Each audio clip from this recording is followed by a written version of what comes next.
All right, so here we go, some oddball rounds. These are subsonic 4570. Yeah, we got 5 of them. Subsonic 4570.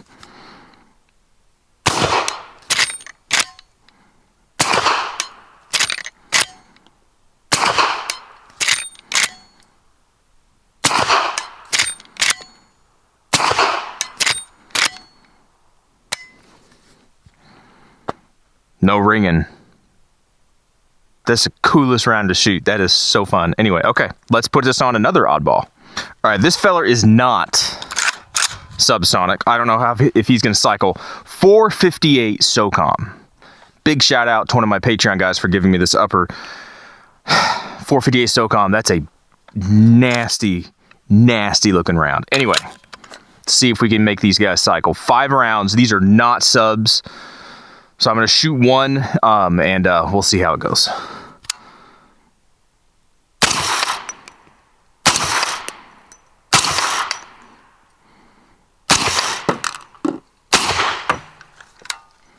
Dang!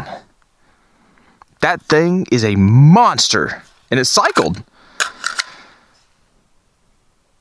So, as far as hearing,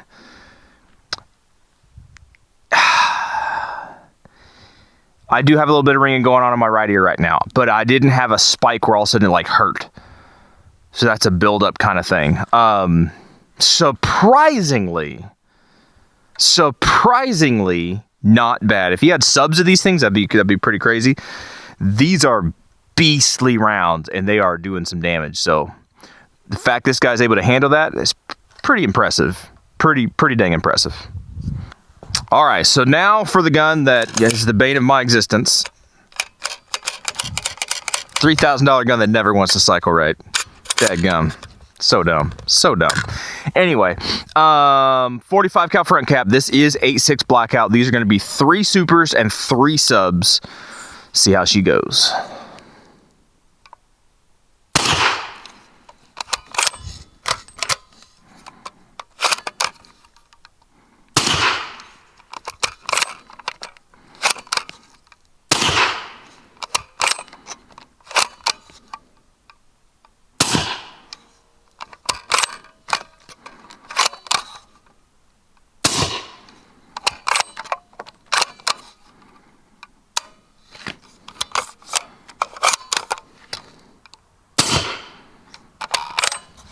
All right, obviously with subs, extremely quiet. Probably one of the quietest suppressed calibers that I have. Very, very, very nice. Doesn't cycle in this $3,000 gun though. Supers, no negative ringing in my ears, even though they're supersonic down there. Again, there's no port pop because there's no semi-automatic action, so all that noise is down there. Nice, not decent, very good, very good. Again, they did a good job of making a awesome cartridge. They just needed to, they dropped the ball. They like to talk about how, Q likes to talk about, sorry, my rampage here. Q likes to talk about how their systems run so great and they're so engineered, and everybody else says these, 90% they get the gun, but it's that last 10% that really just make the gun work right. Well, how about you make the gun work right? How about the last 10% you make this thing not jam up on the mags that the gun comes with? It shouldn't do that. It should not do that. I shouldn't have to push the magazine forward in order to get the next round to go into battery. I don't know. It's your gun, it's your mag, and it's your brass. I think it's your brass. It's Q brass. I loaded it because I can't get 3.8 or 8.6 up here. Maybe that's the issues because I loaded it. I'm sure that's what somebody would say. But the fact that it has wiggle in there, and I've heard other people have issues with it, that is just a... If you want to say you're the best engineered company out there, that you make the best kind of stuff because you engineer everything and make it all work, well, it's not working. And it just drives me nuts. $3,000 gun. Anyway, suppresses extremely nice. Sounds wonderful. Awesome cartridge. Just that last 5% needs to be fixed. All right, so how did this guy work on oddball cartridges? 458 SOCOM is such a... I wish it was cheaper to shoot, but no wonder it's not, because it's got a crazy... I got the box right here. This stuff is nuts. This stuff is like... Whoever invented this just... I don't know. Like, that is a nutsoid cartridge. That thing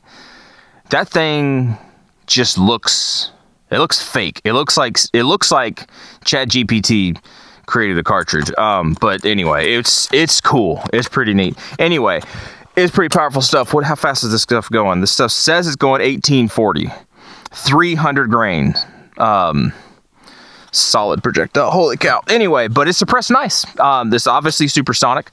It did suppress nice. I did not get any a lot of backblast, and I wasn't shooting it really fast, but didn't get a lot of back pressure to my face. Over the 5 rounds through this thing on the video, I did pick up a little ringing at the end, so it's a cumulative, right? It's not like I shot one time and it just spiked and hurt my ears.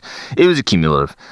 So you probably still, especially on this guy, I don't know what's up about it, but you probably should still wear some ear pro. You always are supposed to wear ear pro anyway. Suppressors help, but they don't make it completely silent. Unless you're shooting something like the radio delayed system. Even though it doesn't cycle very well, radio delayed system that's extremely quiet. This guy, talking about quiet, this was perfectly fine. The 4570, he functioned and worked perfectly, suppressed great. These are subsonic something. I don't have the box. It's somewhere. This stuff, subsonic Hornady. That's what I was shooting out of here.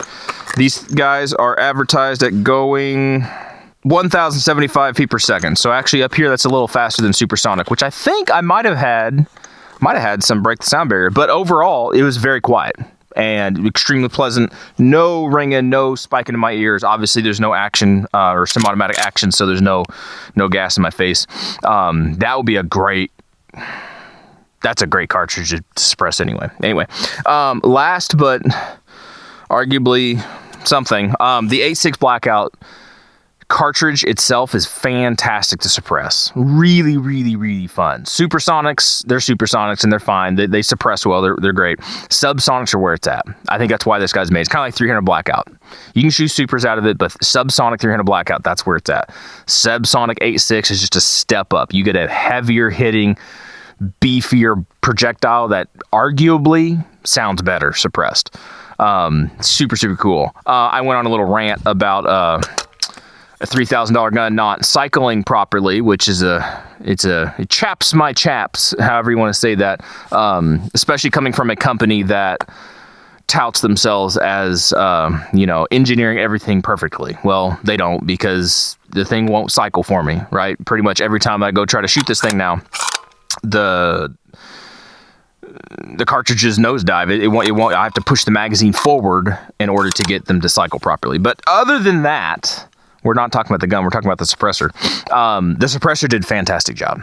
It did a fantastic job. Something like this would be where the Rambling Man really, really shines. Very lightweight. Like if I went hunting with this, I think this would be a great setup. This would be a great setup. I might even take off that front portion there, just to save a little bit of extra weight. There's not much. I'd be more saving length than shaving weight. But yeah, this would be a fantastic hunting rig. As far as the suppressor goes, so that would be super, super cool. Anyway, love to hear back from you guys. What do you think about the Ramble Man from Resilient Suppressors on oddball cartridges like the 8.6 and the 458 SOCOM, the 4570? What do you think? What do you think its niche is in those oddball cartridges? Do you think that could be like a primary use for this thing? Have you used it in those cartridges? Love to hear back from you guys on that. Let's go check it out in the comments and talk about it. All right, let's go.